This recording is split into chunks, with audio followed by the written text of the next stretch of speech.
No, o sea, cuando ella me hace una transferencia. Bueno, buenos días a todos. Bueno, muy cerca, ¿eh? Bien cerca, no, por ahí te lo cerca. Sí. Y sí, a mí no, la verdad que no me impone.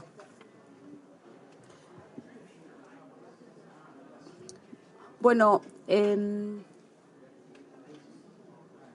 esta mesa con su título nos hace pensar fundamentalmente en la literatura escrita a partir, desde, sobre la Guerra de Malvinas, pero me parece importante recordar el hecho de que la literatura de Malvinas existe y existió antes de la Guerra de Malvinas, ¿no? Hay una tradición de la literatura sobre las Islas Malvinas que es muy anterior a la literatura que se escribe después de la guerra. Y hay una línea que también se mantiene en esa tradición literaria, pero me parece que el momento de la guerra marca, a pesar de todo, en esa línea un cambio. Lo que es interesante también pensar es que si estamos pensando en 30 años de la Guerra de Malvinas, también podemos pensar en 30 años ininterrumpidos de una literatura sobre Malvinas.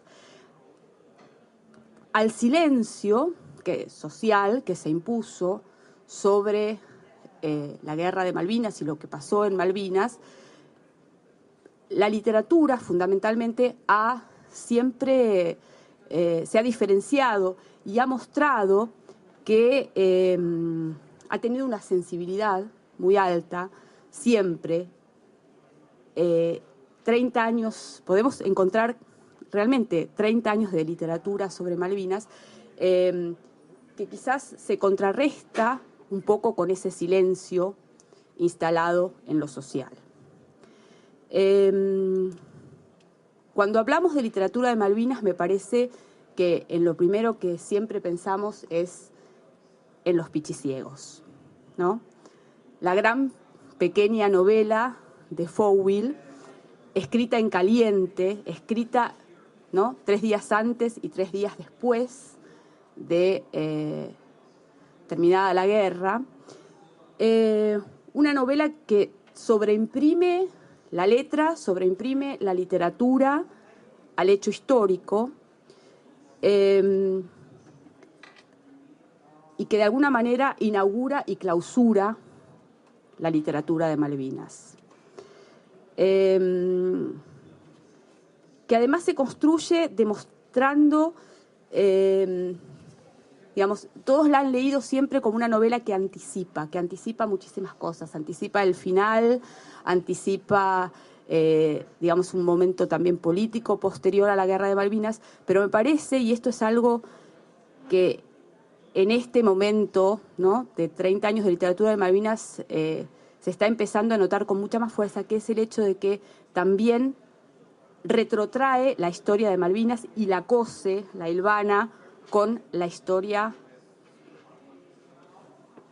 que desgraciadamente empieza en el 76. Los Pichiciegos es un texto que en el 82 narra sobre los vuelos de la muerte, sobre los desaparecidos, sobre lo que estaba pasando en esa Argentina pichiciega, ¿no?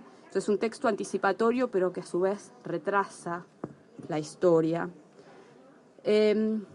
Hablar de Los Pichiciegos es hablar de la eficacia de la brevedad. Es una novela corta, ¿sí? Es una novela corta. Es una novela mínima, ¿no? Es una Malvinas mínima, de una micro sociedad, que es este grupo de soldados, conscriptos, desertores que están muertos, en un microtiempo que es ese pequeño tiempo dentro de la Guerra de Malvinas, en un microespacio, ¿no? que es esa cueva de Zorro, que es esos pozos, ¿no? que es aún más mínimo que las Malvinas. Y a ese texto me parece que se le contrapone la otra gran novela de Malvinas, que es la novela de Carlos Gamerro, Las Islas, que es justamente un texto del exceso, ¿no? Del desborde, que es un texto que continuamente se está, ¿no? Un texto proteico que continuamente se puede volver a leer de muchas maneras, que de hecho se sigue reescribiendo, se sigue reproduciendo, ¿no? Y eso es justamente quizás como me gustaría empezar dándole la palabra a Carlos, porque me parece que es un texto que además se edifica a partir de la falta. Es el texto justamente, a pesar de que es el exceso, que se construye a partir de una nada, que es Carlos Gamerro, que pertenece a la generación, a la clase del 62, que es la clase, ¿no?, que va a Malvinas, y Carlos no va a Malvinas. Y esta novela, ¿no?, que es esta autobiografía al revés, se construye a partir justamente de esa falta de experiencia, a partir de ese no haber ido a Malvinas, ¿no? Bueno, y ahí quisiera empezar justamente, ¿no?, cediéndole la palabra a Carlos. ¿Y qué querés que diga? Tendría que responder con el silencio para ser coherente con tu presentación.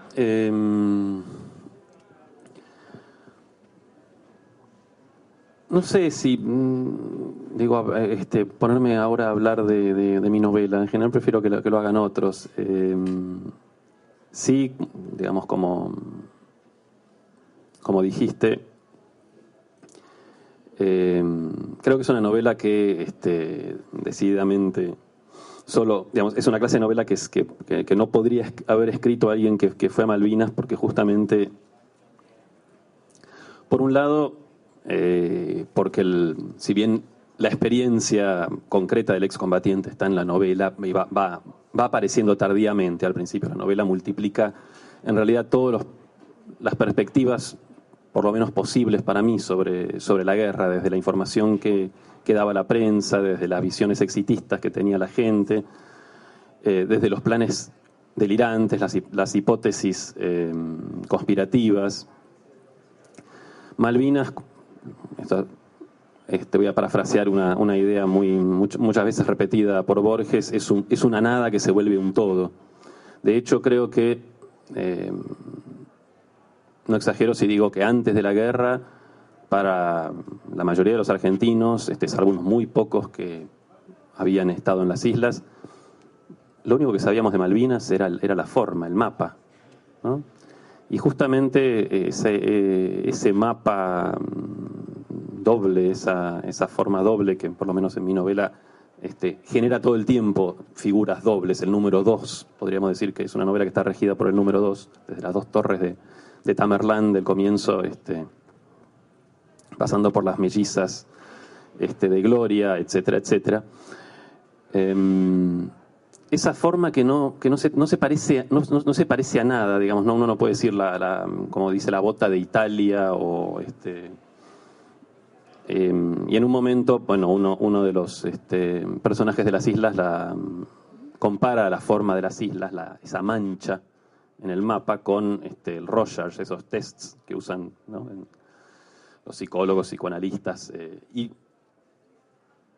en esas manchas cada uno ve lo que quiere ver, y de alguna manera creo que, dicho en palabras técnicas que creo que le tomo prestadas a algún crítico, las Malvinas se convierten un poco en el significante vacío de la nacionalidad argentina, que en algún punto muestra el carácter también vacío, o por lo menos no formado y proteico que tenía ese concepto, esa cosa tan esquiva que es la identidad nacional.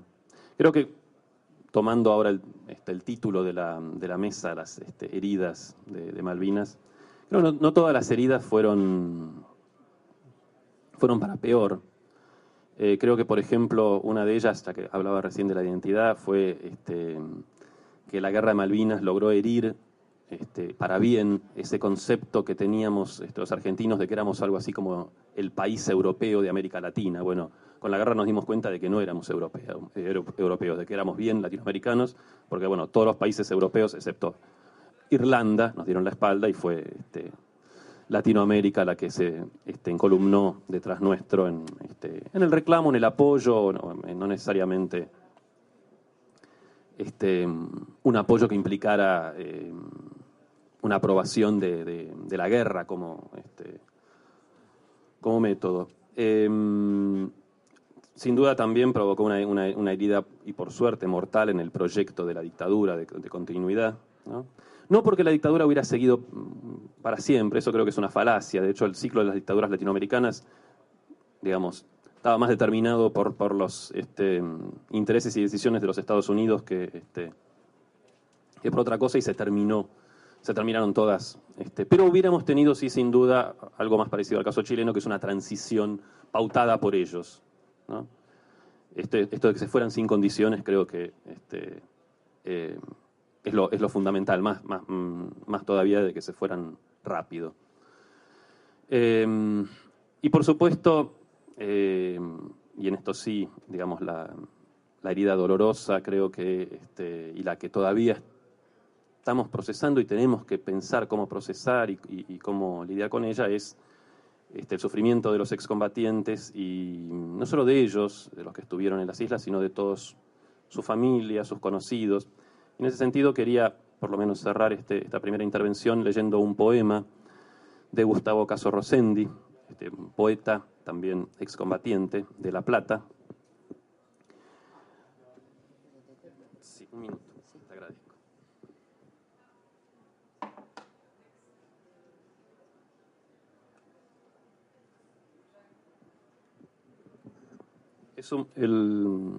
El poema habla del soldado Vojkovic. No dice nada el poema sobre él, yo lo busqué y descubrí que era, bueno, en el poema queda claro que es un excombatiente, es un combatiente, perdón, que muere en Malvinas, Pedro Horacio Vojkovic, conocido por el apodo de Petar, que vivía en Citibel. Y el poema dice así: cuando cayó el soldado Vojkovic, dejó de vivir el papá de Vojkovic, y la mamá de Vojkovic, y la hermana, también la novia que tejía y destejía desolaciones de lana, y los hijos que nunca llegaron a tener, los tíos, los abuelos, los primos segundos, y el cuñado y los sobrinos, a los que Vojkovic regalaba chocolates, y algunos vecinos y unos pocos amigos de Vojkovic, y Colita el perro, y un compañero de la primaria que Vojkovic tenía medio olvidado, y hasta el almacenero a quien Vojkovic le compraba la yerba cuando estaba de guardia. Cuando cayó el soldado Vojkovic, cayeron todas las hojas de la cuadra, todos los gorriones, todas las persianas.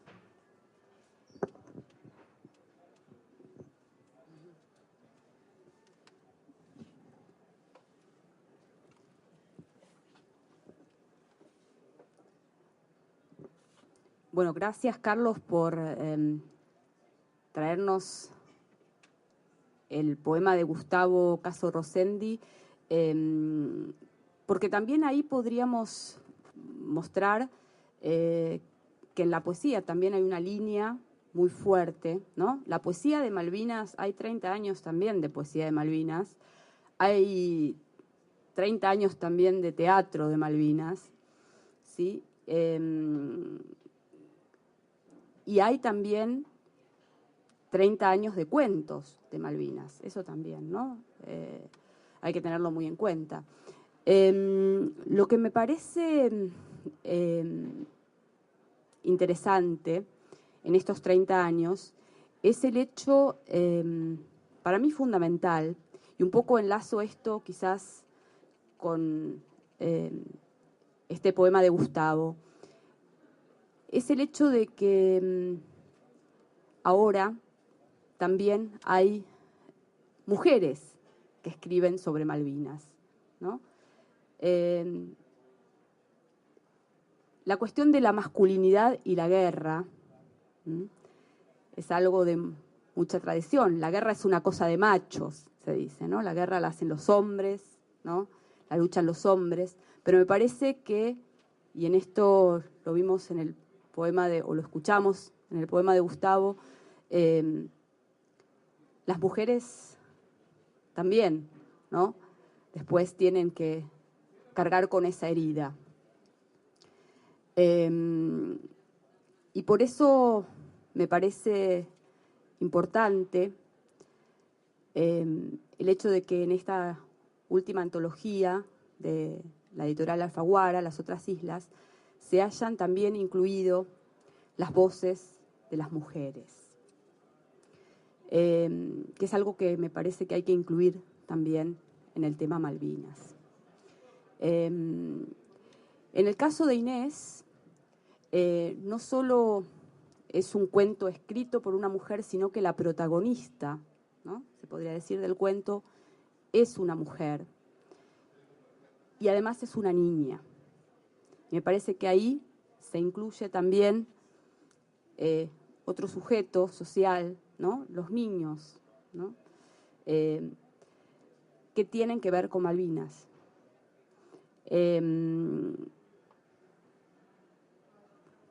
Te cedo la palabra, Inés. Quizás retomando también el hecho de que en la novela de Carlos justamente Tamerlán, ¿no?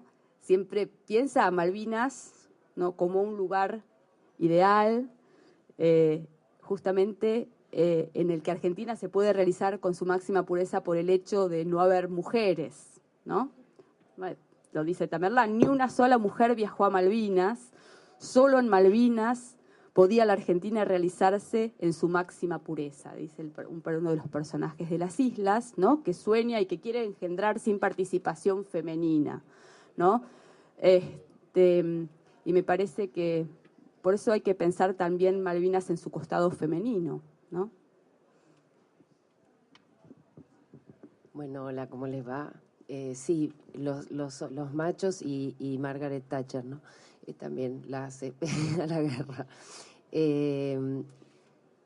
Yo creo que cuando pensé en este cuento, pensaba en las maneras en que la literatura puede hacernos reaccionar justamente por tocar lugares muy, muy específicos y que tienen que ver con las emociones, como el poema que acabas de leer, que tiene un impacto inmediato.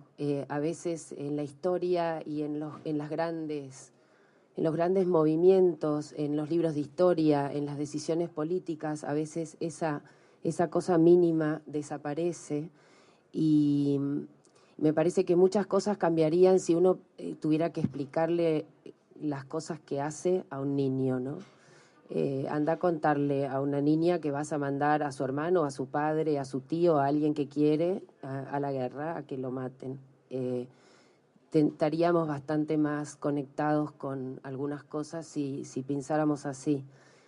Y me parece que a medida que va pasando el tiempo, muchos vamos como entrando en una especie de sueño de la existencia y vamos de una cosa a otra y no pensamos las cosas desde ese lugar tan elemental, que es una guía bastante clara para lo que se debería hacer o no debería hacer, me parece. Y una de las cosas que para mí, una de las funciones de la literatura más, para mí la más importante es esa, es el tema de la función social, de despertar a todas las personas que de una manera o de otra vamos durmiéndonos con cosas elementales para estar en este mundo, para convivir y para recordar lo que son los otros en la vida. Yo no sé si esto de ninguna manera me parece que sea una prerrogativa o algo que hacen las mujeres, pero sí me parece que a veces los hombres se meten en estas cuestiones grandes políticas y que yo y estamos ahí, las mujeres políticas inclusive también tienen otro estilo por eso, porque pueden llegar a esos lugares más íntimos, pensar en esas cuestiones. De lo que en el cuento yo traté de meter personajes que fueran casi arquetípicos, no arquetípicos en ese sentido mítico, pero sí como si fuesen, que reunieran ciertas condiciones. En realidad salió, no es que lo pensé, pero los personajes que van a Malvinas son personajes también muy puros, porque hay algo de la pureza que a mí siempre me interesa mucho, del lado del mundo más conectado con el corazón, con los sentimientos, con el amor, y del lado del mundo más frío y más cruel y más corrupto, y cómo eso afecta el funcionamiento de las sociedades, cómo el tema de mirar a otra persona y sentirla un otro, tan otro que me da lo mismo lo que le pase, es lo que hace que después pasen las cosas que pasan en el mundo. Entonces yo quería, a través de los personajes del cuento, poder traer una historia enorme y tremendamente cruel a una historia chiquita donde se sienta si la muerte de una persona afecta, como cuanto más la muerte de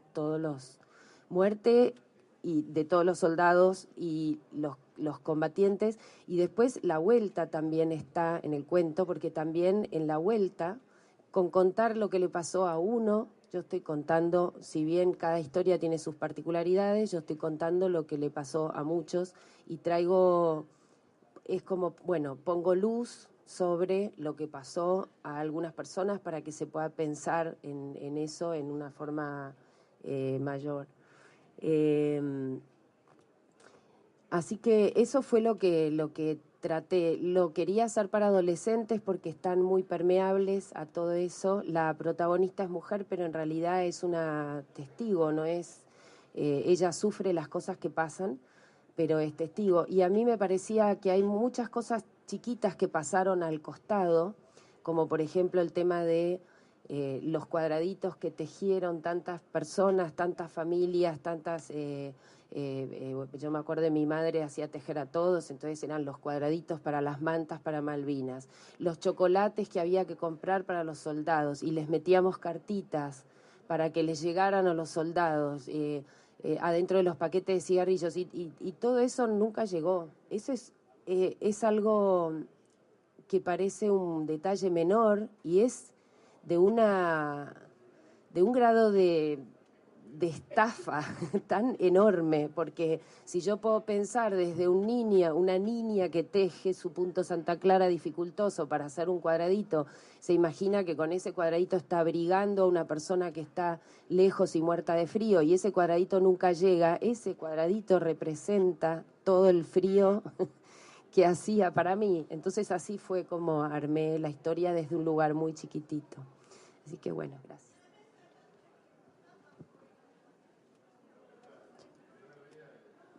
Bueno, retomo, digamos, en esta línea que intento trazar un poco espontáneamente de acuerdo a lo que vamos escuchando, o rescato el hecho de que en el caso de Edgardo Esteban, también clase 62, a quien le tocó, no en suerte sino en desgracia, ir a la guerra, y que sí, digamos, es el testigo, son los testigos grandes, ¿no? Esos son los testigos grandes. Nosotros somos los testigos pequeños quizás de todo esto, pero en el caso de Edgardo es completamente otra cosa, ¿no? Y él escribe un diario que va después servir de base, de guión para una película que seguramente conocerán, que es Iluminados por el Fuego. Y en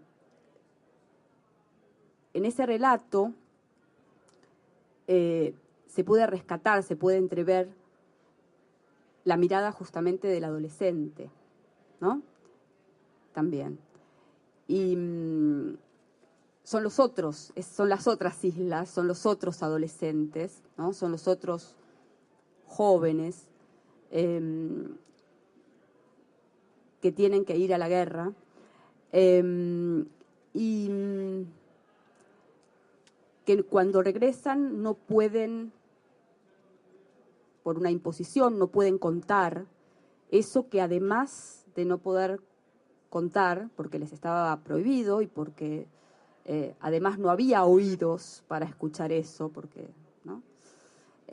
Aunque lo hubiesen gritado, además se había transformado en algo indecible, ¿no? Eso, por más que lo hubiesen querido contar en ese momento, creo que ese impacto de estos muchachos de 18 años, de haber tenido que mirar a los ojos tan de cerca a la muerte, fundamentalmente, se había transformado en algo indecible porque eso es algo invivible, ¿no? Retomo un poco a Semprún. Entonces, ¿cómo relatar eso que es invivible, eso que es el infierno, ¿no? Y a Edgardo le tomó bastante tiempo poder relatar eso, hasta que lo consiguió. Y una cosa que me parece que podemos también pensar a partir de ese momento de Malvinas y estos 30 años, ¿no?, que estamos tratando de tender ahora, este arco hacia el presente y hacia el futuro, ¿no? Pensar también esto como una memoria de futuro, es el hecho de que justamente en esta antología, en donde Edgardo escribe el prólogo, Edgardo está pensando mucho más, me parece, mucho más que en el diario, en los adolescentes de ahora, en los jóvenes de ahora, ¿no? Esa me parece que es la gran diferencia en la escritura de aquel momento del diario y esta. Y está intentando, por primera vez, que es lo que nos está también transmitiendo el cuento de Inés, establecer ese diálogo intergeneracional, ¿no? Y bueno, y con esto... Bueno, buenos días. Bueno, para mí primero es un honor estar en esta mesa, porque bueno, Carlos, para mí el libro de él es el que marca también, y el cuento de Inés, esa continuidad que uno busca, ¿no?, en la proyección de Malvinas y en lo que hablábamos en el prólogo de las otras islas, es cómo transmitir esa experiencia, esas contradicciones que tenemos los argentinos de pertenencia, pero también de lo que nos pasó como sociedad en los años 70, que nos llevaron a una guerra, y poder narrarlo y poder entender lo que nos pasa como país y cómo podemos seguir construyendo. Gabriel García Márquez dice que la historia no es lo que uno ha vivido, sino lo que recuerda y cómo recuerda para contarlo. Y yo nunca quise contarlo desde la parte de la muerte, ni desde la parte de la guerra, porque yo necesitaba exorcizar mis fantasmas, necesitaba desahogar esa herida que tenía abierta de haber conocido la muerte cuando era inmortal, porque uno a los 18 años no piensa en morirse, piensa en vivir, piensa en seguir estudiando, en trabajar, en formar una pareja, pero no en morirse. Y que nos hayan metido a la fuerza en los años 70, como dice un amigo querido que es León Gieco, en los 70 te mataban por no querer a la patria, eran todos subversivos, entonces mataban a todos los jóvenes. En los 80, porque él era demasiado, nos llevaron a una guerra. En los 90 vino Cromañón, pero siempre los jóvenes como responsables de una sociedad, ¿no?, que tiene sus propios conflictos. Me parecía importante poder exorcizar esos fantasmas. Y recuerdo una película que es sobre la vida de una mujer, sobre la vida de Virginia Woolf, que se llama Las Horas. Hay una escena en donde ella va a una estación de tren porque estaba muy angustiada, quería escapar de su casa, de su mundo, porque tenía mucha angustia, y llega tarde, pierde el tren y queda en una soledad tremenda, ¿no?, ahí, hasta que llega el marido y la convence para que vuelva a su casa. Y cuando ella vuelve a su casa, dice, para encontrar la paz no puedes evitar la vida. Yo siempre digo, para encontrar la paz uno debe enfrentarse a la vida y a esos fantasmas. Ella volvió a su casa y se terminó suicidando. Y lamentablemente por esa tragedia que tuvimos los argentinos, por esa falta de respuesta, por esa falta del después, de ese silencio cómplice que tuvo, por un lado la dictadura militar que no quiso hacerse cargo de los soldados que volvimos de la guerra, pero también de una sociedad que celebró y festejó y que aclamó a Galtieri el 2 de abril y el 14 de junio quiso prender fuego la Casa de Gobierno con Galtieri adentro, y que fue esa transición hacia esa democracia, y compartiendo también lo que decía Carlos hace un rato. Un silencio absoluto en donde siempre lo que uno sentía cuando quería relatar su experiencia en Malvinas o poder contar o desahogar esa sensación, esa angustia que padecíamos, venía la palmadita en la espalda y te decían, ya fue, ya pasó, olvídate. Pero ¿cómo olvidar una situación tan límite como es la guerra? Y que llevó a que hoy haya más muertes por suicidios a muertes por combate en mi país. Y desde esa perspectiva yo tenía esa necesidad de narrar esa parte humana de la guerra que poco se cuenta, porque estamos acostumbrados a ver a las películas de Rambo como si matar sería extraordinario, sería maravilloso, y ninguna muerte es buena o es extraordinaria y no se justifica más allá de las cuestiones de la guerra. En la contratapa de Iluminados digo que la guerra es un procedimiento por el cual hombres que no se conocen se ven obligados a matarse por hombres que sí se conocen y no se matan, porque ni Galtieri, ni Reagan, ni Margaret Thatcher se mataron, ellos estaban en sus respectivos refugios, siguiendo con atención la guerra, pero los muertos siempre son números, no tienen nombre y apellido para los que la conducen, sí para nuestros seres queridos. Y uno pensaba en la sensación o en las preocupaciones que tenían nuestros padres, nuestras madres, en la angustia que tenía mi mamá, que cuando volví de Malvinas, lo primero que hizo fue tratar de confirmar una noticia que todo el mundo pensó que no era cierta. Yo el día 14 de junio la llamo por teléfono y puedo hablar 3 minutos con mi mamá. Todo el entorno de mi familia pensaba que estaba tan angustiada que había inventado esa llamada. Y ella lo primero que me dijo, decirles que me llamaste de verdad, porque no me creen que me habías llamado. Esa sensación de desesperación de un padre que nunca sabía si su hijo estaba vivo, si estaba muerto, que cuando golpeaban la puerta estaba esperando que le dijeran, la patria perdió un soldado, usted perdió un hijo. Si toda esa sensación de lo que significa ese entorno afectivo, esas novias que escribían esos telegramas, esas cartas, y que para mí era el objetivo o la necesidad personal y colectiva, posteriormente, de poder narrar esa mirada humana de la guerra. Yo siempre digo que quiero cerrar Malvinas y que para mí es como un camino que se termina. Cuando escribí el libro, ya hace casi 20 años, para mí era el final de un capítulo, el final de un vía crucis que yo necesitaba contar. Y lo que aprendí con el tiempo es que uno va poniendo semillitas y que cada de esas semillitas empieza a crecer, a florecer, porque cuando creí que cerraba ese camino apareció otro y después apareció la película y ahora la oportunidad de estar aquí y de poder hablar de esta problemática humana que tuvo la guerra de Malvinas y que la tienen todas las guerras, pero también hablar de por qué tenemos los argentinos esa pertenencia, por qué tenemos en cada ciudad o en cada pueblo, por más pequeño que haya, una escuela, una plaza, una calle, un monumento en homenaje a esa tierra que también es nuestra y que es parte de nuestra historia y que no se limita nada más a lo que pasó desde el 2 de abril al 14 de junio, sino que viene desde 1833 y que es ese reclamo soberano que tenemos sobre nuestras islas y lo que significa ese territorio para los argentinos estratégicamente, y que esas potencias, estos imperios que todavía se creen dueños del mundo, de alguna forma tienen esa base impresionante de Moplissen ahí en nuestro territorio, controlando lo que es el Atlántico Sur, controlando lo que significa la energía, lo que es el canal de Beagle, lo que es el estrecho de Gibraltar y todas las cuestiones que nuestro gobierno está reclamando y en función de esa alternativa que se plantea por estos días, que es la única posible, que es a través de la paz. Pero desde la construcción de la literatura, me parece que poder explicarle a las generaciones venideras, a los jóvenes, esa contradicción, por qué tenemos esa pertenencia, pero también por qué tenemos ese dolor de lo que significó un conflicto bélico y la muerte en tan corta edad, en un momento tan difícil como vivía la Argentina, que era una dictadura militar, me parece que es importante empezar a darle esa proyección a través de distintas miradas, porque nadie es dueño de la verdad, porque recién lo decía Victoria, uno cree que a veces eran los militares los que tenían esa posibilidad de reclamar Malvinas, cuando vemos ahí un libro de José Hernández, pero también el primer político que llevó a que se leyera y a que se estudiara Malvinas en Argentina fue Alfredo Palacios, un socialista, el primer senador socialista que tuvo América Latina. Entonces, desde esa perspectiva, me parece que lo importante es poder tener esa pertenencia a través de lo que significa la literatura y a través de lo que significa la calidad de esta literatura que uno ve y que uno siente que está en este presente. Pero para terminar y después darles paso a las preguntas, yo siempre recuerdo el final de lo que es el libro Iluminados por el Fuego.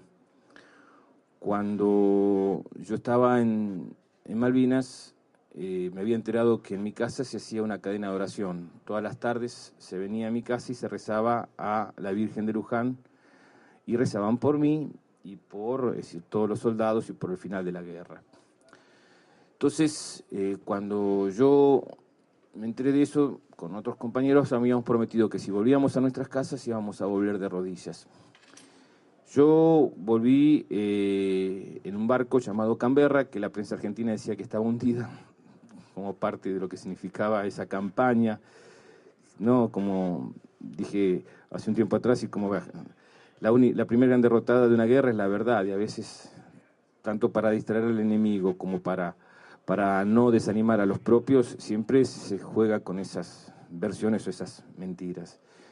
Y de ahí me fui a Puerto Madryn, Puerto Madryn Trelew Palomar y Palomar Córdoba. Cuando llego a Buenos Aires, llego el 25 de junio a la noche, me va a buscar mi tía a la estación de Constitución en Buenos Aires, y me sentía muy, muy raro despidiéndome de esos amigos con los cuales habíamos construido códigos a donde hasta matar estaba permitido, donde habíamos comido y vivido en situaciones límites que en lo cotidiano no son lógicas, pero que en la guerra sí valen. Y me sentía muy extraño con mi entorno, y no sabíamos en ese auto chiquito, que era un Citroën 13B amarillo, de qué hablar. Yo no hablé en ese viaje, porque me sorprendían los colores, me sorprendían los semáforos, porque estábamos acostumbrados a la turba gris de lo que eran las islas. Y cuando íbamos transitando, yo agarré las cartas que me habían enviado, que eran muchísimas, la verdad que era una cantidad inmensa de afectos, de amigos. Me acuerdo de una en donde Mario me decía que estaban de moda los soldados y que en las discotecas de Buenos Aires las chicas se colgaban del cogote de los soldados o los que tenían pelo corto, entonces los chicos se cortaban el pelo corto. Así que apenas volví a mi casa, lo primero que hice fui a bailar. Primero no me dejaban entrar porque no tenía documentos, y yo le decía, pero todavía no me dieron la baja y lo tengo en el ejército, pero para ir a la guerra no me pidieron documento, y usted me está pidiendo documento para entrar. Bueno, después de convencerlo y que el tipo tuviera cierta generosidad, estuve toda la noche y me agarró tortícolis, porque estiré el cuello y ninguna chica se me colgó, ¿no? Pero cuando estábamos llegando a mi casa, le pedí a esa tía que estaba junto a mi hermano y al marido de mi madre, que me dejara a 3 cuadras porque quería volver de rodillas. Era una noche tan fría como la de Malvinas. Pero yo tenía la ilusión de que en esa cuadra de mi casa iba a estar la Argentina esperándome, de que iba a haber un pasacalles que me decía bienvenido Edgardo, nuestro héroe, de que iban a estar todos mis amigos, mis compañeros de colegios, mis familiares. Y la verdad que tenía mucha ilusión, excesiva ilusión de ese encuentro, pues necesitaba esa contención afectiva. Y cuando doblé en mi casa de Aedo, esa esquina, lo único que había era un perro ladrando, una luz blanca y mi mamá. Nadie más, absolutamente nadie más. Y ese silencio duró años. Entonces, que ahora esté aquí en Frankfurt, 30 años después de Malvinas, pudiendo hablar de esa experiencia, que no es la mía, que es la de un montón de compañeros que han podido volver a las islas como yo lo hice en el año 99, no es solamente un homenaje para los que murieron en Malvinas, sino es un homenaje también para aquellos que estuvieron allá, que dieron su vida, pero también los que volvieron y no soportaron esa indiferencia, esa marginación y ese olvido que tuvieron durante mucho tiempo, y que hoy creo que la historia cambió a través de estos libros y de las distintas alternativas que nos da la posibilidad de seguir descubriendo lo que nos pasa con Malvinas, apostando por nuestro reclamo soberano, pero también apostando por la vida. Así que por la vida, por aquellos que murieron en Malvinas, por los que volvieron y no pudieron soportar esa indiferencia, muchísimas gracias por estar acá, y bueno, y seguimos con esta charla.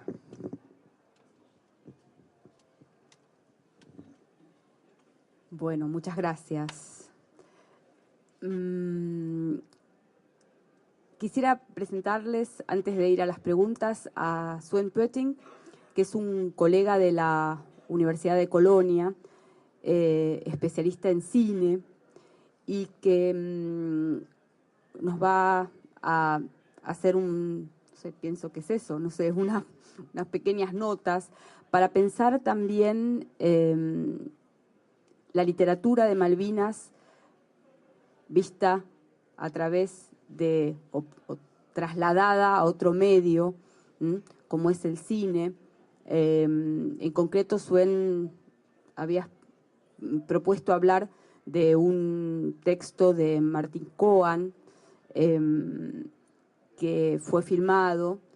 La novela de Coan se llama Ciencias Morales y la película que dio origen es La mirada invisible, ¿no? Y que de alguna manera retoma un poco, ¿no?, esa invisibilidad, ¿no?, por lo menos en la palabra, porque después nos vas a decir si sí o si no, esa invisibilidad, esos seres invisibles en los cuales se transformaron los conscriptos que volvieron de Malvinas, ¿no? Bueno, muchas gracias por presentarme. Bueno, observo todo ese tema, un poquito de la distancia. Bueno, soy alemán, pero no obstante crecí con ese tema. Yo soy de una ciudad de garnizón, en que vivieron en 82 15.000 soldados ingleses con sus familias. Todavía son 5.000, 6.000, y muchos de esos ingleses que viven en mi ciudad natal han estado en las islas también en otra función. Bueno, hace 2 años estuve aquí la última vez en la Feria de Libros. Había encontrado Martín Coan, se puede ver su retrato atrás de Carlos. Había hablado con Martín sobre su libro, Ciencias Morales. Después había visto la película. Y bueno, quería comparar esas 2 obras. ¿Cómo se define una buena adaptación cinematográfica de un libro? El gran André Bazin, que tiene para los cineastas la misma importancia como, digamos, Walter Benjamin para los filólogos, concede una cierta libertad a una traducción de literatura a una película. Pero la adaptación tiene que transmitir, según Bazin, el sentido, el espíritu del modelo. Bueno, el libro Ciencias Morales, de 2007 me parece. La película Mirada Invisible fue dirigida por el argentino Diego Lerman en el año 2010. La trama de Coan se desarrolla entre mayo y junio de 82 en el Colegio Nacional de Buenos Aires. Su protagonista es la joven Marita. Ella es parte de un poder disciplinario que vigila el cumplimiento de los preceptos de conducta rigurosos de esa escuela de élite. Hay excesos de control. Todos los alumnos son sospechosos. Los profesores y preceptores no solamente castigan delitos, sino también dolosos potenciales y supuestas faltas en los principios. Sus medidas disciplinarias corresponden a la lógica de la tortura. La preceptora Marita es un personaje gris.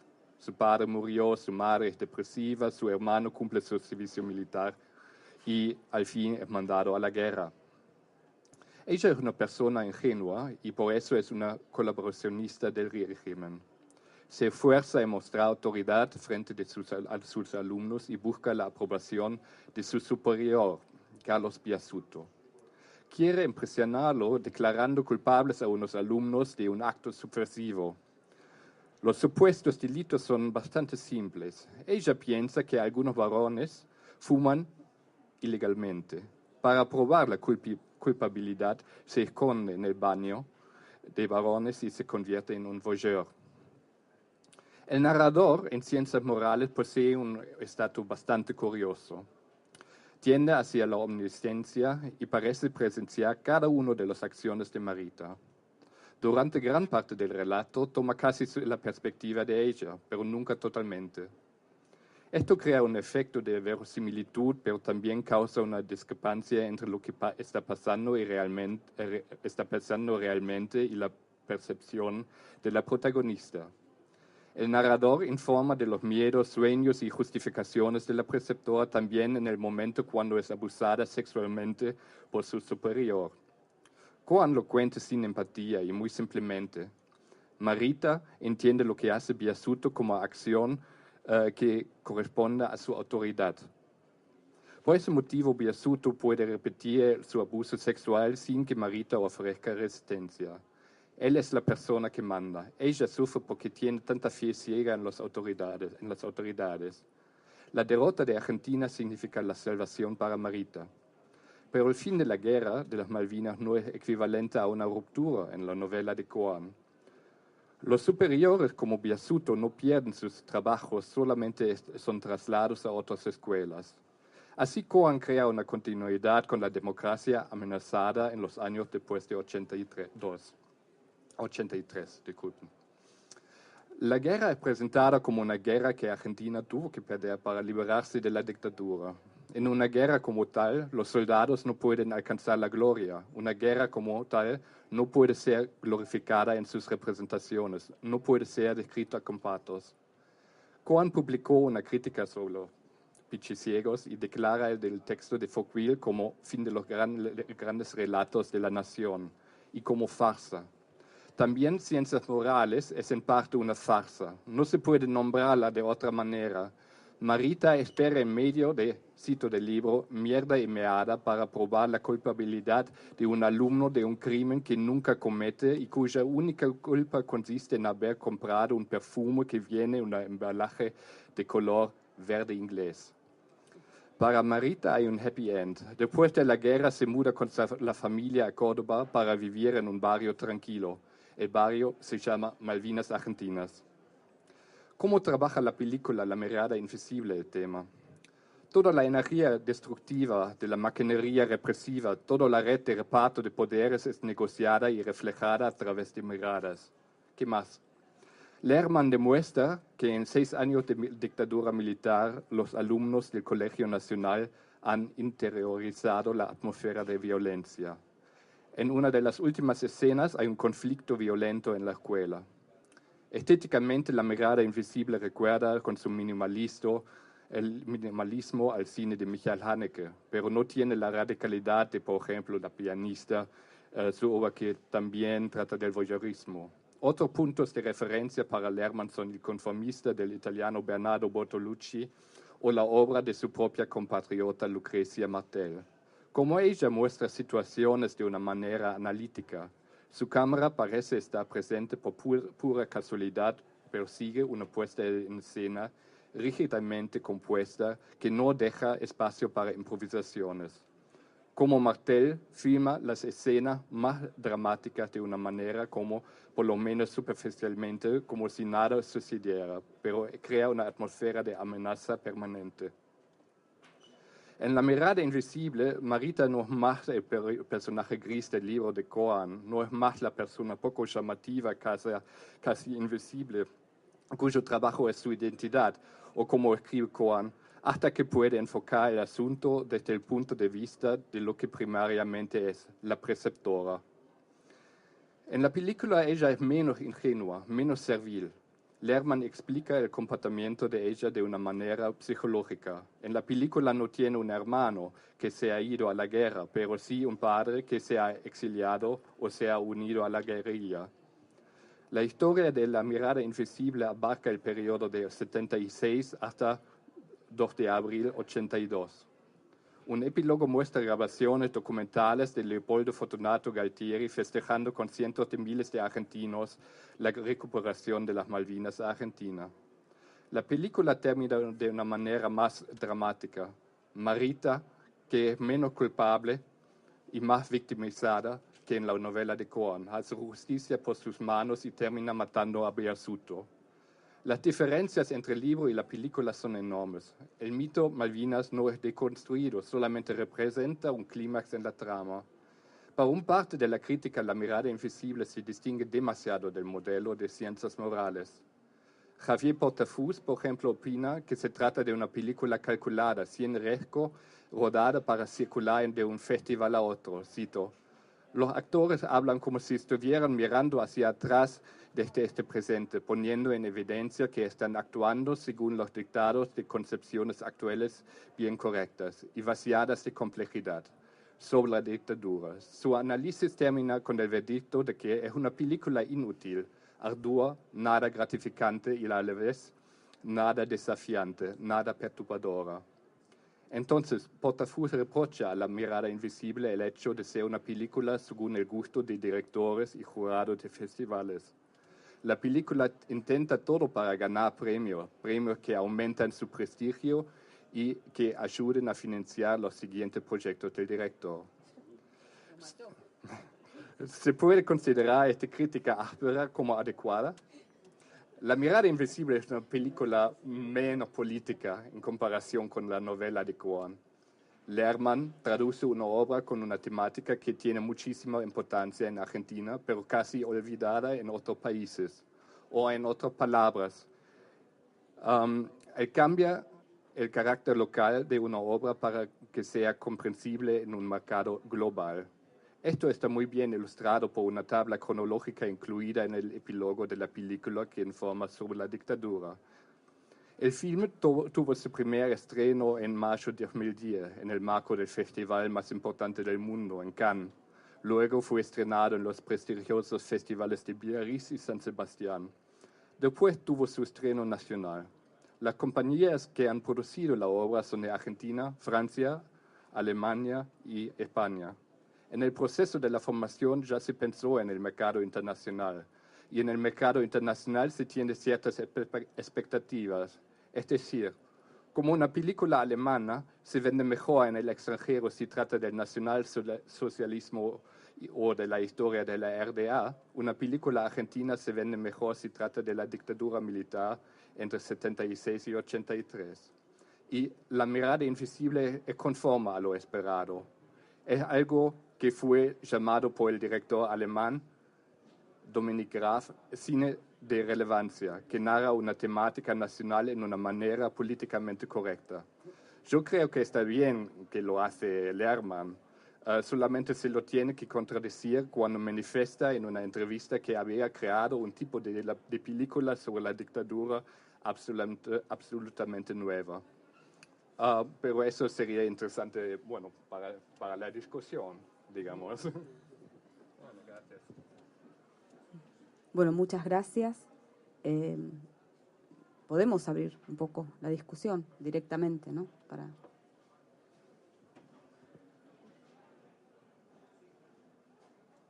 O las preguntas, porque tampoco hay que discutir, podemos preguntar, podemos... Hay que hablar, hay que entenderse. En realidad lo que pensaba mientras leías y con varias de las cosas que se hablaron es el tema del silencio cuando pasa algo así, es algo que se repitió siempre, que pasó también en la Segunda Guerra Mundial con las víctimas del Holocausto, por ejemplo. Nadie quería escuchar hablar. La gente no quiere en general, no queremos ninguno en realidad escuchar hablar de las cosas que salieron mal y de las cosas que dolieron, y es absolutamente necesario hablar, y creo que esto que vos decías de que eso fue peor, la herida se hizo peor frente al silencio, porque en realidad cada uno se veía reflejado en cada uno de esos soldados que volvía, y eso es lo que hace que miremos todos para otro lado y ¿no? Para olvidarnos, y me parece que eso es parte de lo que hay que seguir haciendo, con películas, con libros, y es poder además darle voz a lo que tendemos siempre a silenciar. Esto me parece que sucede en las grandes cosas y en las chicas, en las familias, cuando pasa algo que se sale de lo que tiene que pasar, las heridas que se le inflige también a los niños, los abusados, siempre son personas a las que se silencia. Los abusos se silencian, los abusos a las mujeres se silencian, a los niños se silencian, porque la sociedad no quiere ver ese lado, no quiere verse como nos queremos mirar en el espejo y vernos bonitos, no ver ese lado monstruoso de la realidad y de nuestra propia naturaleza. Entonces, esa es la otra función que para mí tiene el arte, enorme, y la palabra, poder darle reconocimiento a lo que está tapado, porque además eso es reparador.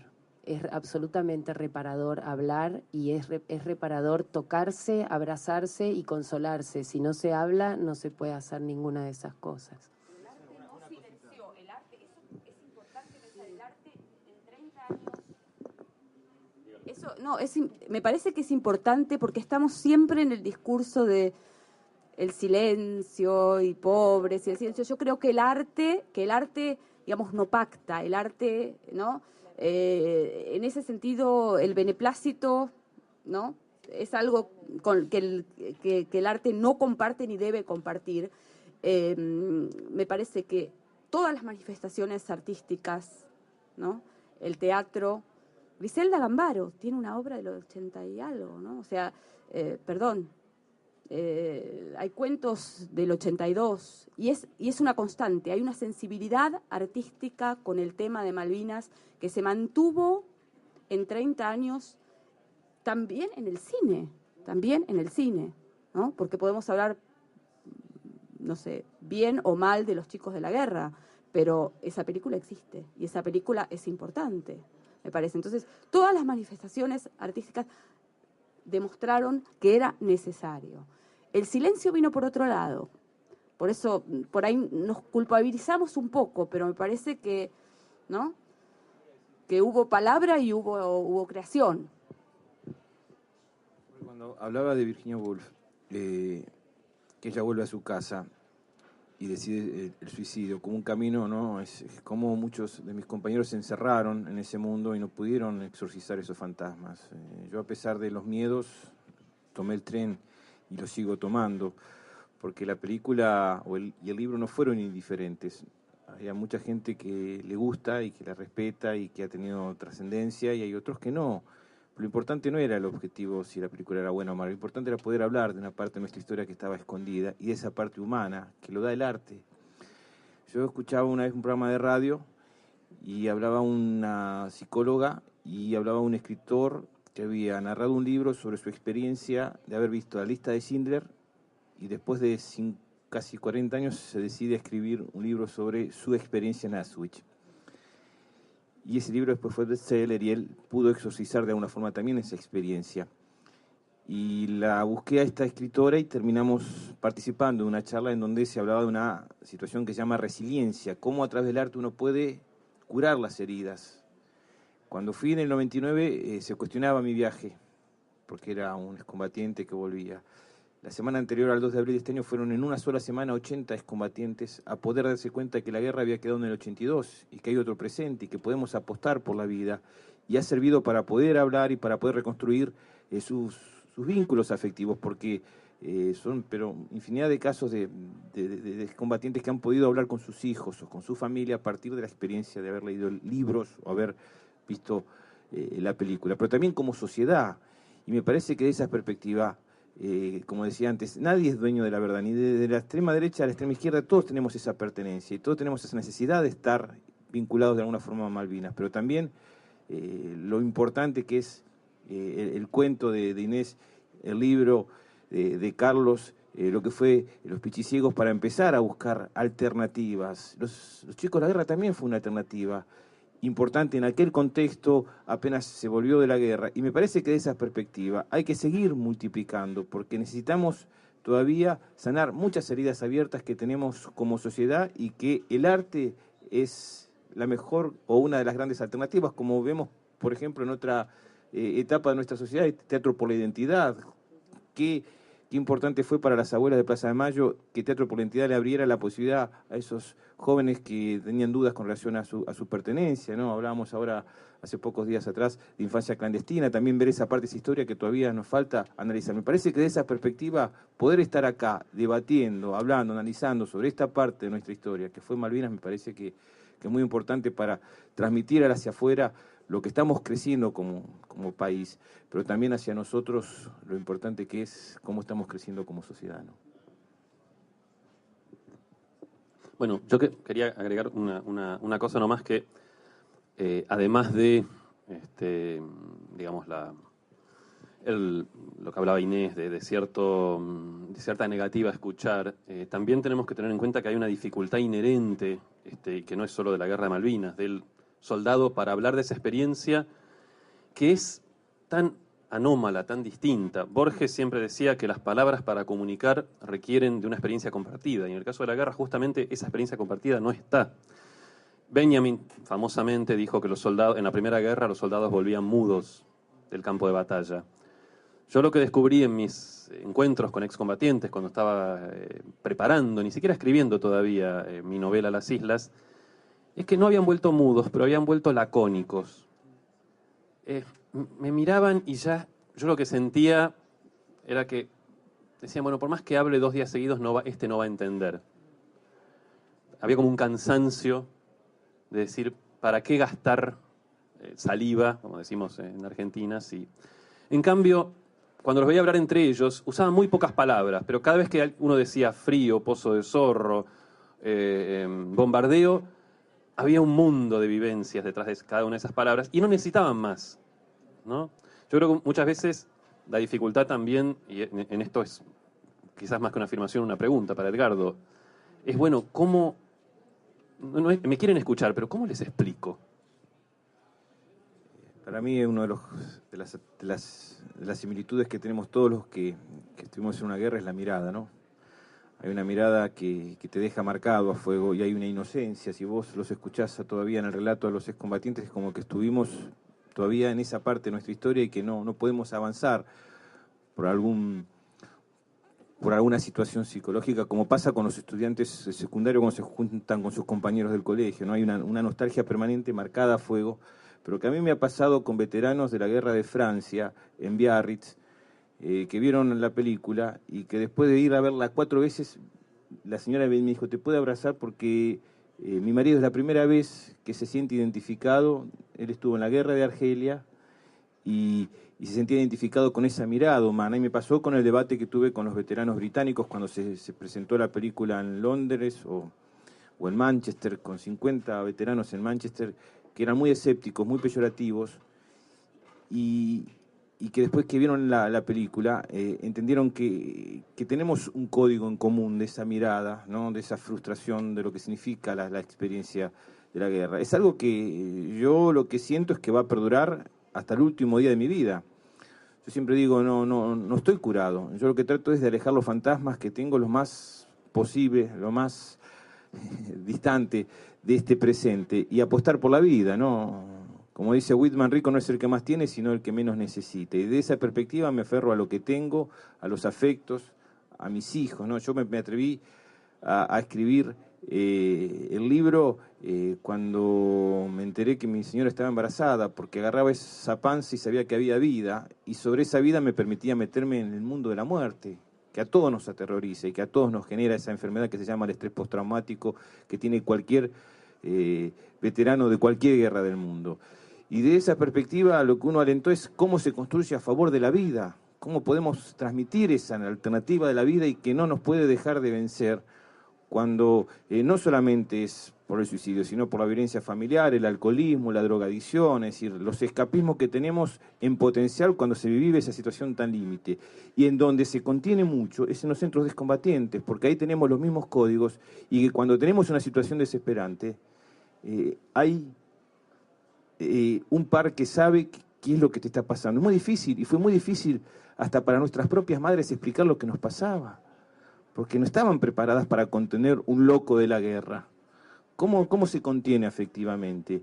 Y todavía hay muchos que tienen esa sensación de Rambo, de que somos héroes, y la única palabra que tienen es la de Malvinas, y no se dan cuenta que tenemos que salir de alguna forma para poder construir desde otro lugar y no generarnos, no el orgullo de haber estado, como tienen muchos, sino de cómo miramos hacia el futuro y evitamos esos fantasmas, que como les decía antes, esta alternativa de poder hablar, de poder expresar, de que haya cine, de que haya arte, de que haya una sociedad que empezó a comprender y de que también se empezó a hacer cargo, porque el silencio no solamente fue de los excombatientes, fue de toda la sociedad argentina, o de gran parte de la sociedad argentina, que no quiso hablar, no quiso sentir esa derrota como propia, porque fue muy frustrante ese triunfalismo que hubo en su momento y que después vino con esa derrota.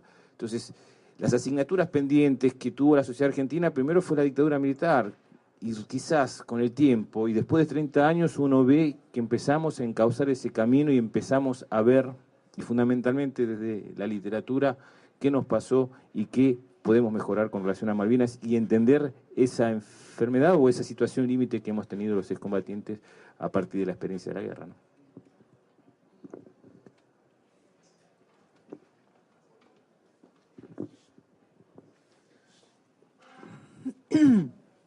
Un comentario y una pregunta.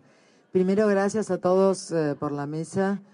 Segundo, también gracias por estar escribiendo, por haber escrito, por filmar películas sobre esta temática, porque creo que ilumina la historia, una historia argentina que está muy llena de claroscuros y de silencios y de conflictos no resueltos. Entonces, porque tenemos hijos, la mayoría de los que estamos acá, y es bueno para esos hijos leer los cuentos y las novelas que ustedes han escrito o van a escribir. Y el comentario también tiene que ver con que mientras los escuchaba hablar de este tema de lo difícil que es hablar, del silencio al volver de la guerra, la alusión que vos hiciste, la frase de Benjamin, yo recordé que cuando estábamos preparando como país invitado de honor en Frankfurt para la feria de 2010, la feria de Leipzig, la Argentina montó un stand y organizamos también una serie de mesas redondas y de lecturas, porque Leipzig es una ciudad que durante 5 o 6 días lee de la mañana a la noche mientras se desarrolla esa feria. E invitamos a algunos escritores jóvenes nuestros que son hijos o de desaparecidos o de militantes presos durante la dictadura militar, como Laura Alcoba, Félix Brusone y algunos otros. Y todos ellos hablaron de esta problemática común, de que tal vez no fue posible escribir sobre lo que fue la dictadura militar y sus horrores y su cosa sangrienta, las desapariciones, la tortura, todo eso, como que durante la primera década de democracia, los primeros 15 años, ya llevamos 30, vamos a cumplir 30, los primeros 10, 15 años de democracia, nuestro cine, nuestra narrativa, no pudo volcar todavía, porque era tan fuerte la herida, tan fuerte el silencio, tan fuerte el exilio y lo que había generado, la tristeza que había generado, el duelo, que recién hizo falta que pasaran años y que tal vez las heridas cerraran un poquito para que estos chicos jóvenes, que hoy son muchos, empiecen a hablar en nuestra literatura y en nuestro cine. Y la pregunta es para nuestro colega alemán, vos vivís acá, obviamente. ¿Cómo se ve desde un país central de la Unión Europea esta problemática nuestra de la guerra de Malvinas y a través de si el cine, la literatura llegan, iluminan, pregunto, y en concomitancia, porque esta mesa redonda no es una casualidad, es un objetivo que nos hemos propuesto desde la Cancillería Argentina, que es en cada evento cultural poner la pica en Flandes, que estamos más cerca que de la Argentina, de lo que significó Malvinas y la reivindicación que hace nuestro país y nuestro gobierno de nuestra soberanía en las islas por la vía pacífica.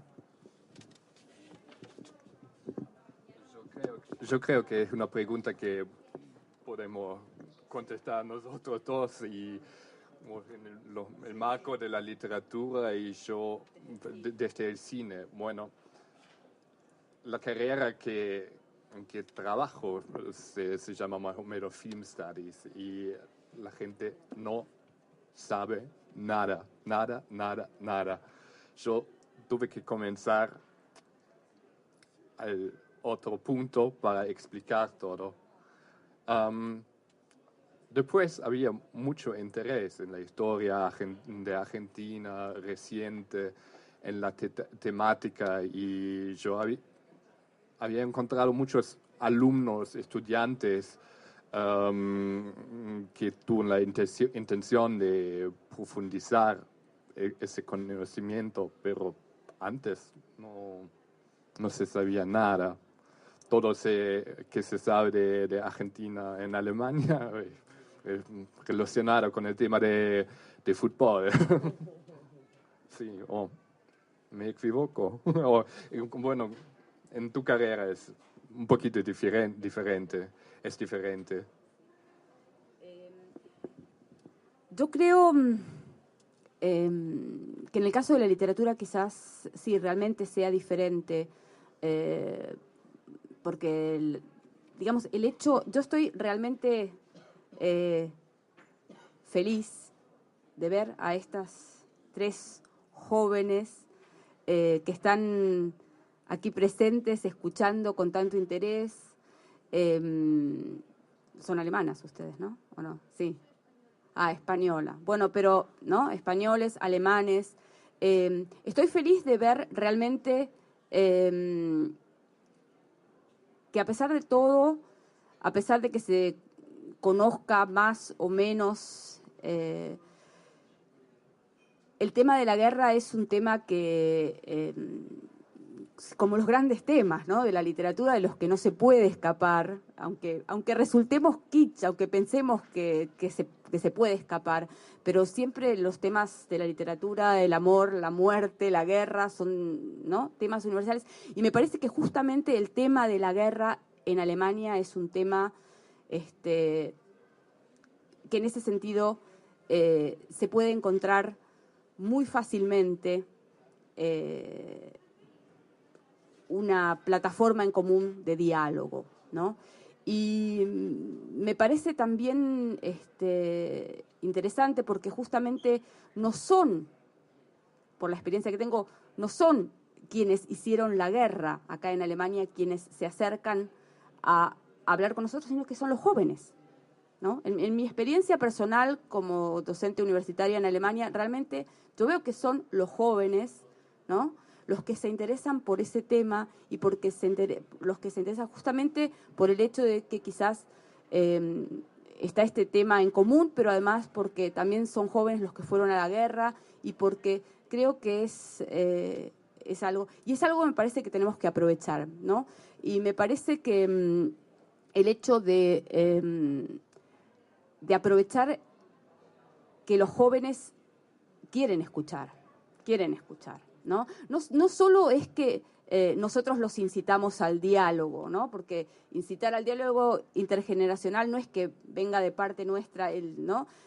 Ya fueron muchos los padres que hicieron este discurso sobre Malvinas, pero me parece que ahora hay por parte de los jóvenes también un interés, una necesidad de escuchar. Y creo que es algo que debemos aprovechar, que es algo que realmente tenemos que aprovechar y mucho, ¿no? Pero no sé, es mi opinión, ¿no? Porque... Yo, que de manera puramente arbitraria quería saltar y leer otro poema de Gustavo, sobre todo porque hay un poema, si se quiere, más luminoso. Bueno, comento, porque no sé si todos lo saben, los que están escuchando, la Guerra de Malvinas se libró en unas islas muy al sur, era invierno, o sea, llovía, nevaba, los soldados, como Edgardo, estuvieron 1 mes y medio, 2 meses en pozos llenos de agua, con temperaturas bajo cero, y no les llegaba la comida la mayor parte de las veces, salvo muy al principio. Entonces, había 2 milagros para el excombatiente, corregime si me equivoco, que saliera el sol o que les trajeran comida. Y este poema habla de manera para mí ejemplar de las dos cosas y... Gracias, todavía no estoy inválido, pero torpe nomás. Y creo que es un ejemplo de cómo la literatura, en este caso la poesía, a través de sus herramientas que le son propias, puede transmitir algo que a veces las palabras más habituales, como las de un libro de historia o la prensa, no nos llegan de la misma manera.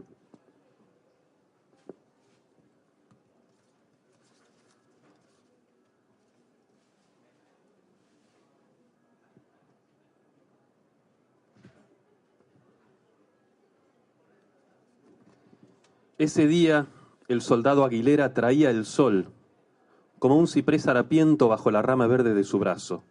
El soldado Aguilera traía el sol. No venía con la mirada caída de otros días, no. Se recortaba triunfante en la colina, apretando al sol rehén bajo su axila. Contagiado por la luz, se acercaba como el amanecer, agigantándose a cada paso. Ya entre nosotros lo sujetó contra el suelo, clavó su bayoneta en el ojo dorado y rápidamente nos llenamos manos y bocas con esa carne de cíclope que sabía a dulce de batata.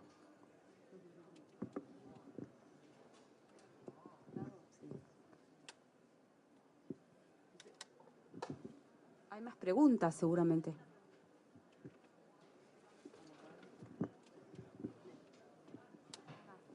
Gracias. Ustedes hablaban de la indiferencia al soldado, y a mí me parece que el soldado de Malvinas se terminó convirtiendo en el símbolo de la derrota, ¿no? Al principio era el héroe que nos iba a salvar de la amenaza inglesa, y a la vuelta, después de 2 meses, nos dimos cuenta de que ese chico representaba todo eso que no se pudo, que nos habían prometido y fue justamente el símbolo de esa derrota, lo que la sociedad trató de evitar. Y después de la guerra, la narrativa que hay se hace cargo de esa cosa clandestina del soldado y de derrota y de marginalidad. Y sin embargo, 30 años después hay como una sensibilidad, como una otra forma de reinterpretar y de reescribir esa historia. Entonces, para los que están en casa, ¿cómo les parece a ustedes que la literatura fue acompañando ese proceso? ¿Con qué recursos o con qué mecanismos pudo la literatura desde Argentina reinterpretar y reelaborar esa historia y quitar un poco al soldado de ese lugar de perdedor? Si es que es así. Yo porque vivo lejos. Yo vivo acá, sí.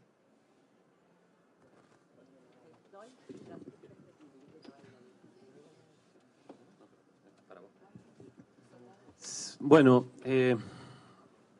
lo primero que te diría, me parece que sería más indicado quizás si comparte mi opinión que lo dijera Edgardo, es que los que quisieron poner a los soldados en el lugar de la derrota fueron los oficiales, fueron los militares, ¿no?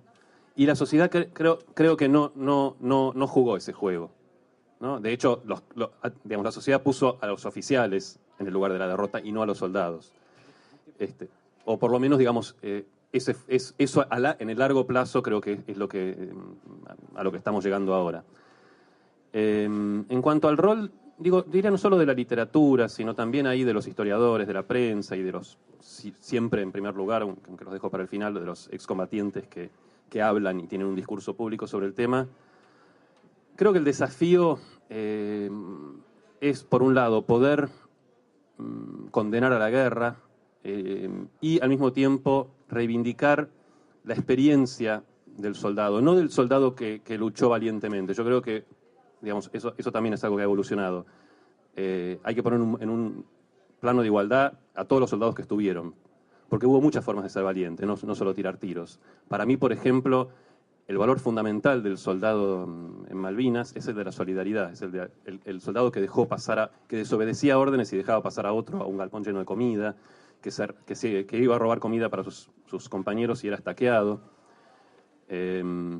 Mientras que hay otro discurso que viene, sí, siempre desde los militares de carrera, de los oficiales, que tratan de reivindicar únicamente a partir del coraje de guerrero, y que hay casos que están muy bien contados en el libro de Edgardo, de cómo un oficial que no estuvo en Malvinas, cuando llegan los soldados de vuelta, le dice: cobardes, por culpa de ustedes, blanditos, perdimos la guerra, ¿no? Y creo que, bueno, en gran medida separar la paja del trigo ha sido una tarea de todos los que hablamos sobre Malvinas, y también algo que está pendiente, creo, todavía hoy, porque 30 años después hay muchas cosas que no están bien resueltas, que es que no se puede honrar, no se puede recordar, digamos, de manera honrosa a militares, digamos, estoy hablando siempre de oficiales, suboficiales, que participaron en la Guerra Sucia y que luego pueden haber peleado valientemente y haber incluso muerto en Malvinas. Pero como dije en una nota que escribí hace poco, la sangre de ingleses no lava de sangre de argentinos, y todo aquel militar que tiene las manos manchadas de sangre de sus compatriotas, así esté muerto, no puede ser honrado y no puede mantenerse una situación como que entre 30 y 40 escuelas todavía lleven el nombre de Giaquino, que fue, sí, el primer caído argentino en Malvinas, pero también fue un notorio torturador, ¿no? Y que si hubiera sobrevivido estaría en la cárcel y no poniéndole nombre a las escuelas. Sí, es parte de estas contradicciones que hablábamos antes, ¿no? Que el primer muerto de Malvinas era un torturador junto a Astiz en la Escuela de Mecánica de la Armada, y instruía justamente a sus subordinados para que participaran de los retenes. Costó bastante tiempo, ¿no? Poderse hacer cargo la sociedad. Vos pensás que en los primeros 10 años, el único héroe de guerra que hubo y que tuvo Argentina se llamó Aldo Rico, cuando un presidente dijo: la casa está en orden, felices Pascuas, y un héroe de Malvinas, ¿no? Así que la literatura ayudó a romper, ¿no?, esa estructura corporativa en donde habían logrado el objetivo de alguna forma los militares. Primero, haciéndonos firmar una declaración jurada que no podíamos hablar sobre Malvinas, entonces había un silencio cómplice que nos obligaba a callar, que fue lo que más suicidio marcó justamente ese silencio, ese dolor interno, el no poder desahogar, de escupir, no sacar esa bronca, lo que llevó a que haya esta situación de más muertes por suicidios, por muertes por combate. Y, por ejemplo, yo era un soldado que estaba número 11 en mérito, era un muy buen soldado hasta que escribí el libro y pasé a ser el demonio, ¿no? Es decir, porque rompí ese pacto de silencio, y romper un pacto de silencio a veces para esa estructura militar es ser un traidor a la patria, ¿no?, más o menos. Pero para mí era necesario, porque fue un camino que abrió. Como te decía antes, no sé si la película o el libro es bueno o malo, no sé si soy escritor o no. Lo importante era que teníamos que hablar de Malvinas y hablarlo desde ese lugar, porque no es casual que justo en esa misma época también estaba el libro floreciendo el libro de Carlos. Es decir, empezaba a marcarse una luz con otros centros de combatientes que empezaban también a plantear la problemática humana de la guerra. Y la sociedad, en su momento, como te decía antes, salió a aclamar a Galtieri el 2 de abril, a repudiar a Alexander Haig el 10 de abril, junto a referentes políticos, culturales. Eran muy pocas las voces que decían no a la guerra. No, es tan difícil encontrar algún referente de la política o la cultura que haya estado en contra de Malvinas en aquellos días, como los que votaron a Menem. Entonces, desde esa perspectiva, se hace muy complejo todos los primeros años. Hoy la sociedad fue creciendo, pero yo creo que también la fui entendiendo desde esa frustración y ese dolor que tuvo la derrota de la guerra. Las asignaturas pendientes que había en lo económico, en las libertades, ¿no? Hubo un gran debate en ese periodo de las libertades individuales que teníamos como sociedad, y el enjuiciamiento que después terminó con los indultos por parte del gobierno de Menem en los años 90 y 91. Primero a los héroes supuestamente de Malvinas, que decía Menem, pero que fueron juzgados, y que hay un informe que es extraordinario, que es el informe Rattenbach, que recién ahora se dio a conocer, que se está por dar a que se lea en las escuelas, y que es un informe que fue hecho por la propia estructura militar, y en donde pedía destitución y fusilamiento a los máximos referentes y los máximos responsables por negligencia y por falta de capacidad para llevar a una guerra, como fue la guerra de Malvinas. Lo decían los propios militares, y ese informe se escondió, se arrancaron las hojas, o casualidad, las que hablaban bien, por ejemplo, las que cuestionaban el accionar no combativo de Astiz en las Islas Georgias. Entonces, desde esas perspectivas costó, pero ahora empezamos recién a tener la posibilidad de profundizar, de analizar, de debatir como sociedad, de hacernos cargo, de darnos cuenta que todos tuvimos errores y aciertos en aquella situación histórica, pero que también Malvinas es parte de nuestra pertenencia, que no vamos a ceder a nuestro reclamo soberano, de que es parte de nuestra identidad y que creo que de esa perspectiva todo contribuye hacia un camino que uno ve como una utopía posible. Y como te decía antes y como está en el prólogo que escribí en las otras siglas, para mí es fundamental tratar de transmitirles a las generaciones venideras, a los jóvenes, las experiencias trágicas del pasado para que no se vuelvan a cometer nunca más ninguna de esas tragedias y de esos errores, y menos una guerra y menos, aún más, es decir, mucho menos una dictadura militar. Pero también ver cómo seguimos construyendo de esa pertenencia que tenemos como argentinos, que es esta parte de la historia que se llama Islas Malvinas.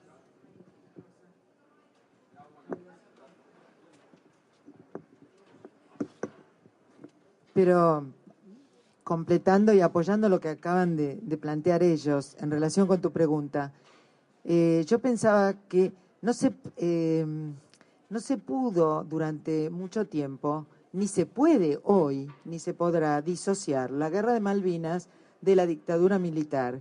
Y hay que pensar la diferente conducta política de los gobiernos que se sucedieron.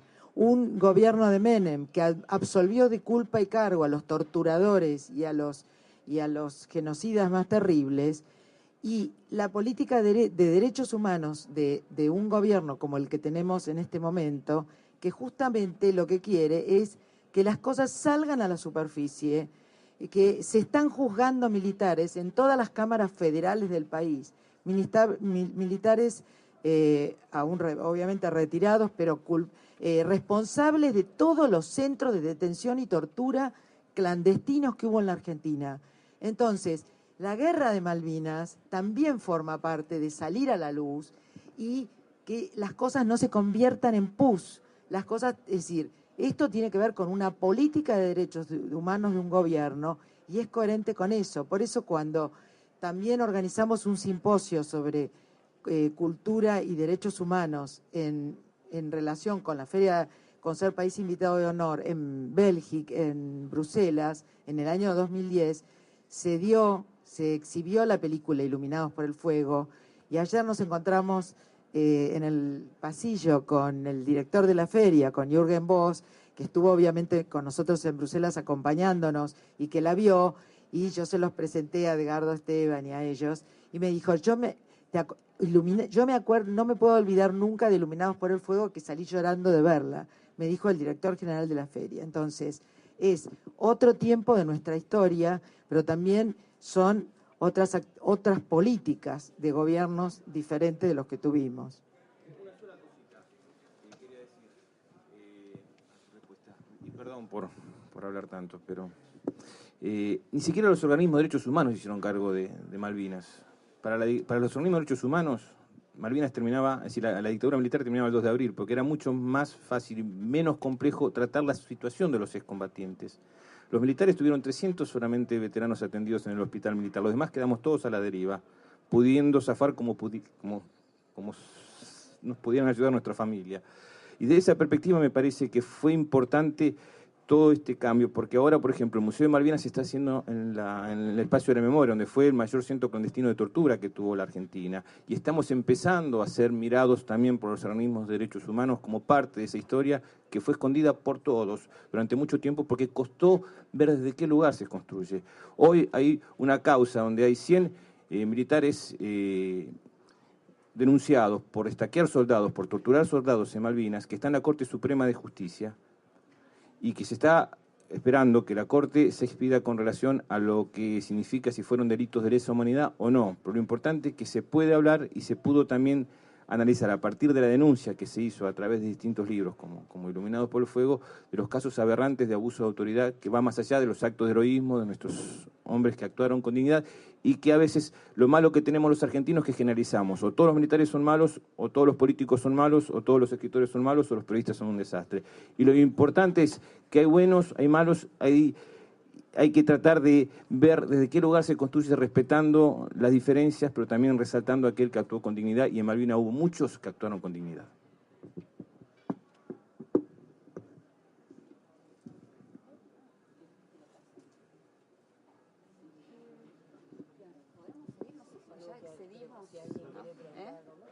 ¿Hay preguntas más? No, creo la gran diferencia es Malvinas no tiene un nunca más, ¿no? Esa es una diferencia y me parece que estamos apuntando ahora hacia un nunca más de Malvinas, ¿no? Yo siempre digo algo que pienso junto a veces con Federico Lorenz. En Malvinas hay desaparecidos vivos, ¿no? Y es en ese sentido, quizás habría que, pero creo que de todas maneras habría que pensar Malvinas también, y creo que lo estamos haciendo, de hecho, ¿no? Me parece que esto ya se está concretando cada vez más. Y a eso apuntamos y... ¿no? ¿Preguntas nomás? ¿Sí? Bueno, nos despedimos. ¿Sí?